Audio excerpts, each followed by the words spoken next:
Bemorlar qandaydir surunkali kasallikdan tuzala olmasdan qancha dorilar ichib, bu dorilardan bir tiyili naf ko'rmayotgan bo'lsa, bilingki, ularni iste'mol qilayotgan dorilarni qalbakilik ehtimolligi juda yuqori.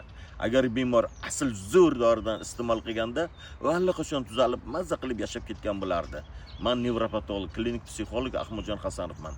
Bizni dori-darmonsiz sog'aytirish deb nomlangan kursimizga bemorlar kelishganda, ular bilan birgalikda shu kasalliklarni yuzaga keltirgan kasallikning sababini bartaraf qilganimizda, bemorlarning organizmi bitta dori-darmonsiz o'z sog'ligini o'zi tiklab olmoqda.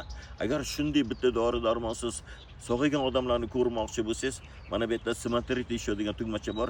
Shuni bossangiz YouTube kanalimizga o'tib, shu sog'aygan odamlar o'z og'zilari bilan aytgan natijalarini xohlagancha ko'rib olaverasiz. Shularning orasida sizgidaqa kasallikdan sog'aygan odamlarni ham uchratib qolasiz. Biz 11-iyun kuni ertalab 10:00 da dori-darmonsiz sog'aytirish deb nomlangan offline vebinarimizni yangitdan tashkillashtiryapmiz.